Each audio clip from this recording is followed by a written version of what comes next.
Down in the heart of San Pedro, California, there are two old buildings standing right near each other.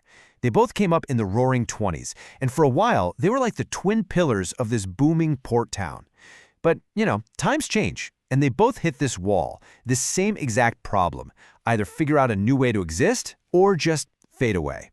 Well, this is the story of how one of them was brought back to life, and the other was just left for dead. And that really makes you wonder, right? Can a couple of buildings actually shape the future of a whole town? In this explainer, we're going to dig into that. We're going to look at two totally different ways of thinking. One was all about creative healing, and the other, well, sources say it was more like a political hijacking. And these two approaches ended up deciding the fate of a lot more than just bricks and mortar.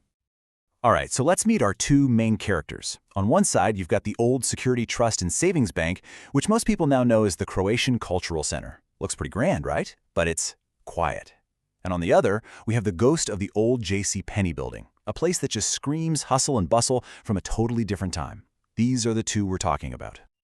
Now, to really get why their paths split so dramatically, we've got to rewind. Let's go all the way back to the beginning, when they were basically partners in crime, holding up a thriving downtown. Just try to picture San Pedro back in the 1920s. I mean, the place was electric. You had the sound of trolleys, Model Ts rumbling down the street, shoppers and sailors everywhere. This was a town that was going places. And these two buildings, they were built to be the shiny, modern engines of all that progress. Okay, so let's get the official stats on these two. The Don Allen building, that was a brand new J.C. Penney back in 1922. And then just 6 years later, in 28, the huge fancy Security Trust and Savings Bank opened up with its massive columns and all. Both of them were these big, bold statements about prosperity. But 100 years is a long time. The whole world of retail that J.C. Penney was a king of, it went to the malls, and then it went online. Banking, that went digital. So by the time we get to the 2010s, these places weren't engines anymore. They were basically, as our sources call them, obsolete machines from a totally different time. And this quote, man, it just nails the feeling. All that energy, all that noise and life was just gone, replaced by a heavy, dusty silence. You can almost feel it, right? The emptiness. And that was the challenge they were both up against. And right here, this is where everything changes. They both had the exact same problem, being old and irrelevant. But the solutions they found, well, they couldn't have been more different. One road led to a total rebirth, and the other straight to abandonment. So let's break this down. The story of the Don Allen building is all about a personal, creative vision that brought it back from the brink. But the Croatian Cultural Center, that's a story, according to the sources, of political games that ended with a beloved community space just sitting empty.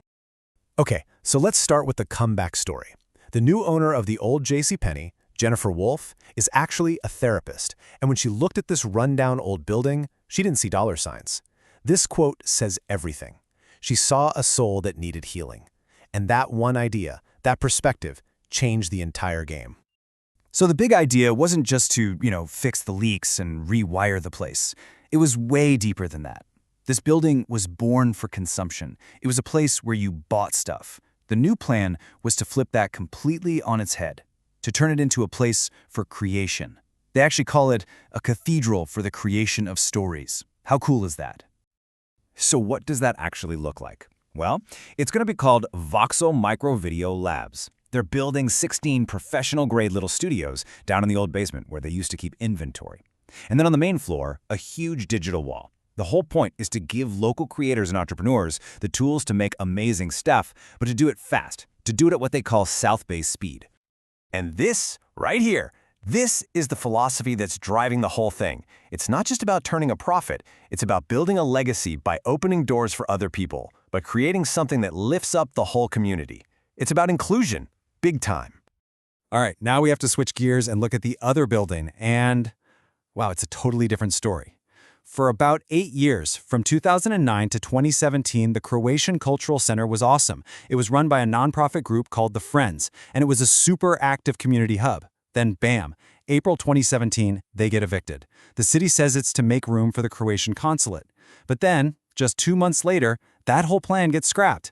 And since then, nothing. The building's just been locked up, falling apart. And listen, this was a huge loss. This wasn't some quiet little building. The Friends group put on over 400 events there.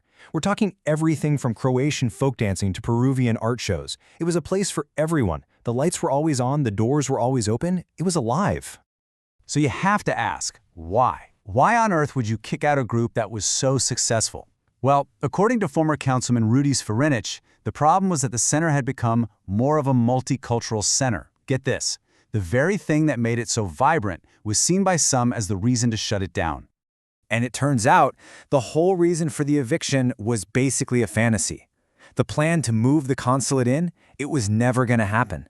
The building was too old, it didn't meet modern European Union security standards, something the Consul General himself later admitted, so a buzzing community hub was killed for a plan that was dead on arrival. And that brings us right to the heart of it. What's the difference between a landmark that lives and one that dies? What we're seeing here is that it all comes down to two completely opposite ideas about what these community spaces are even for. I mean, just look at them side by side. The Don Allen story is all about opening doors. It's about taking a private building and turning it into something for everybody. The Croatian Center story? It's about closing doors. It's about a community asset being lost because the vision for it got too narrow, too exclusive. Really, what we're talking about is this idea of community stewardship. It's about taking care of a place, not for a tiny group, not for one single purpose, but for the good of everyone, for the long haul. One of these stories is just a perfect example of how to do it right, and the other is a pretty painful lesson in how to do it wrong. So, in the end, we're left with this massive question, and it's playing out for real on the streets of San Pedro. What really makes a landmark matter? Is it the fancy architecture and its original purpose? Or is it about its ability to change, to throw its doors wide open, and to become something new for the community that's here right now? It seems like the choice is between a beautiful, silent tomb and a messy, loud, living cathedral for the future.